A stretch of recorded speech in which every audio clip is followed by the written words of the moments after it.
Hey guys, so welcome back to my channel. So this is going to be the first part of my Bleach Core 3 Unsolved Mysteries.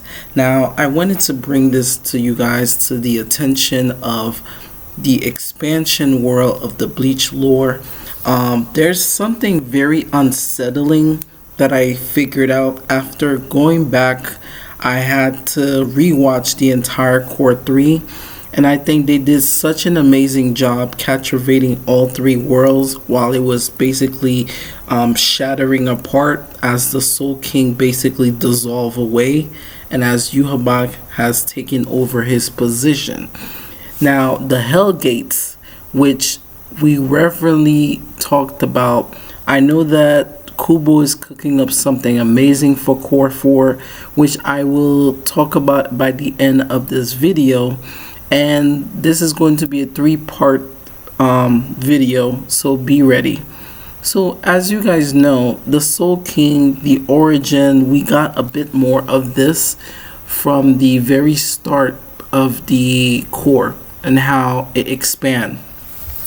What if I told you guys that Yamamoto was not really comfortable with Ichibe being part of the mixed up after he passed? The reason why I say this, I think due to the fact that Yhwach as well as Ichibe knew the different locations of the fragments parts of the Soul King, and that they know that one of the key parts of unlocking or trying to search, I guess, the excuse to cause more of the war impact was to have Uryu on their side at first.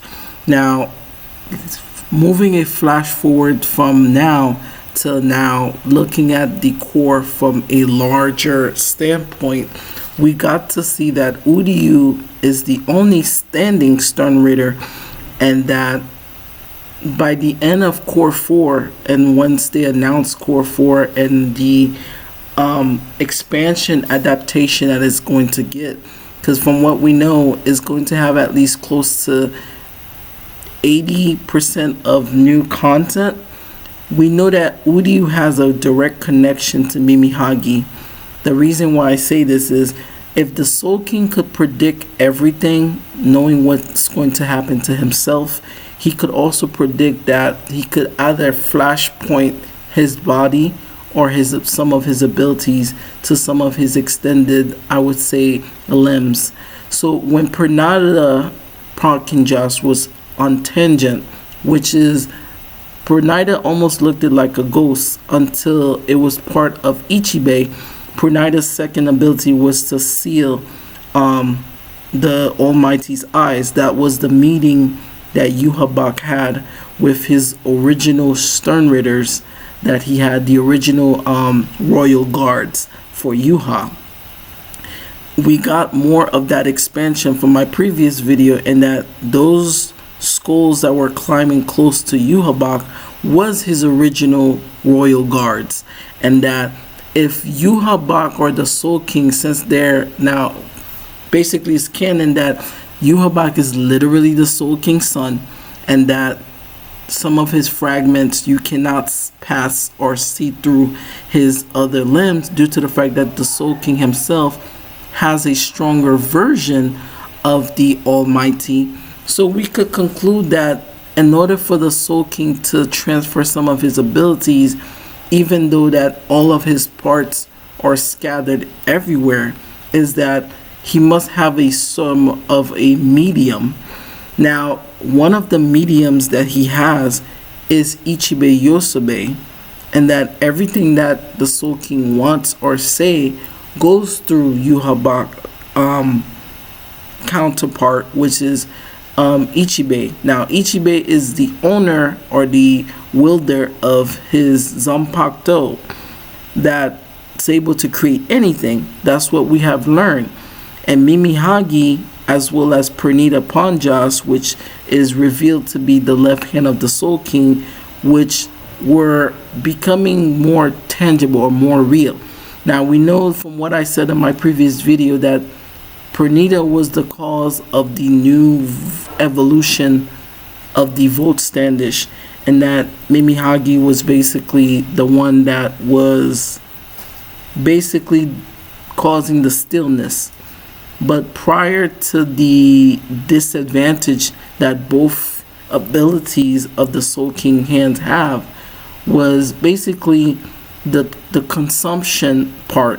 How Ichibe could merge his entire body with Pernita, and we didn't know how Pernita, even though he was a Quincy, from what he told Mayuri, how he's able to merge with a Shimigami due to the fact the Soul King is literally everything. Whereas the Soul King turned to this blood red, almost like the Soul King became a Shimigami at the end when he got cut in two. But in the meantime, while he was basically the linchpin, the crystal was a blue color. So even right now at the end of Core 3, Ukitake is still holding up the three worlds, which in some reality, even in the manga, that doesn't really add up. So the more craziness start coming out is, I think the silver arrow that Uryu is gonna use along with his father Ishin, as well as Ichigo's father, I think Mimihage is gonna become part of the silver arrow, thus cutting Yhwach's abilities, due to the fact that Yhwach absorbed the Soul King.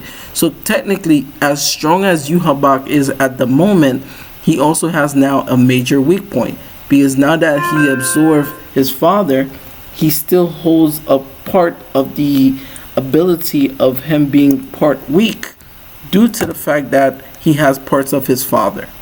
So when Mimihage basically gave the ability for Ukitake to breathe again, we saw that at the end, Ukitake was sent down to hell at the end of the Bleach chapter arc. So they performed something called the Consorese, which was 10 years later after the Great War between the Quincy's. There's been something that's been lingering in my mind ever since Ichibe, kind of castrated Yhwach with their fight. I think that his ability, Ichimonji, has done more harm to the world than good. And that Haribel, even though we haven't seen her yet, I think she's going to play a major role in Core 4. And that Uryu, as well as the expansion part of Core 4, I think even like at the end of Core 4, we have a lot of unquestioned answers. Like, for one, what happened to Uryu? Did Uryu become the successor? Did Uryu form a new army? Because I have a theory, Yhwach is not fully wrong to the point where passing his new eyes, and I think his eyes is a more advanced level than his Almighty, because now that he is now literally the Soul King for now, and if what I'm thinking is right, Ichibe told Ichigo when he got defeated and then put back together, oh, I don't want you to like completely harm Yhwach. I just want you to stop him to the position where he can't fully function the way he should, just for me to take over and do what I have to do to like preserve the worlds. Now we know even from the episode The Holy Newborn, Yhwach knew that each Squad Zero member are connected to each of the palaces, and that they have a direct connection to the actual citadel of the Soul King, and that in order for him to break the world, he must almost unite them. So this is very metaphoric, because if you look at the royal palace, it almost feels segregated, but when Yhwach formed his new palace, everything became one, signifying a new age of him becoming the Soul King and taking his father's place. But there's something very creepy. Now, we know that each of the Zero Squad members were not defeated fairly, and that in order for them to be defeated, even one of them releasing their Bankai would be detrimental. So when what's her name? Uh, One of these squads you remember is basically Shinjumaru, that's her name, released her Bankai and got defeated, and Ichibe released his at the same time. I feel as if when she used Shigarami to like pierce the back of the neck of Uryu, she saw something. And I think due to the fact that they're bound to this royal palace, I think Ichibe has more questions to explain, because there's something very dark about Ichibe, and even Yamamoto or Shunsui, and Ukitake and Urahana do not trust him, because even though for the sake of peace, for the sake of everything, he's willing to sacrifice everybody on the chessboard, and that even the Quincy's know that about him. Because what if I tell you guys Ichibe is sending each person that he sends down to the ability that he has, which is a Futen Asio, the Futen Citadel that he created to basically purge Yuhabak for 1,000 nights, right? I think that ability is a connection to hell. It's not a connection to any ordinary ability. And that would make perfect sense to basically say that I think, and for the future core, that Ichibe might be the devil of the Bleach verse. And I have a lot of reason that is leaning on that, due to the fact that he can't die. He's able to live forever so long there's one person that could speak his name. He has an edge over the Soul King himself, and his powers are mostly hit and Kido based and very mysterious. I remember I mentioned that the effectiveness of Mimihage and Pernita works differently. It feels as if the Shimigamis are more stubborn because Mimihage is down to the ground, whereas the Heavenly Hand, which is Pernita, is more in the Quincy's favor. And even if you look at the symbol of the blood oath, behind the blood oath is like other tree trunks that basically indicating that the royal guards could be resurrected at any time they want, but the one that could call their names to be resurrected is Ichibe. And the fact that I feel as if each of the royal guard members gonna play a role into either killing Yuhabak or making him turn to the next Soul King. And for spoiler alerts, we know that in the manga that is something that happened, and that I think before Shinjimaru got killed, she saw something that either scared her to death or she can't get herself out of. I don't think she wasn't scared to like die or anything. I think she was more scared than the truth that she found, that basically Uryu opened her eyes to the truth. And I think this is gonna play back to Core 4, that she knew Uryu was not really pretending to kill her. It was almost like a display that I have to do this, but in the long run, I know that you're going to be resurrected. Because I think that book that Uryu has, he knows a lot more. Sosuke Ishin knows so much about, his uncle knew so much about the world of Bleach and who governed it. And I think from when the Soul King got obliterated by cutting in two, we still haven't seen the flashback of when the Soul King was finished mutilating and that Ichibe was holding the Soul King's body. I felt like they moved us away from that, and we got a more presented from Yuhabak's standpoint that he was there also. Almost like Ichibe forced his entire family, the entire royal family of the Soul King, was purged down and basically mutilated to become the foothold of the three worlds. And that because he is a demon, which I'm claiming it now, because you know when there's a part in certain movies where the enemy pretends to be weak, or the person that pretends to be good act like, oh, I'm so weak. We even saw that in Star Wars, right? Like Palpatine pretended to be so weak, and then at the end of it, he was actually a Sith, and a very powerful one at that.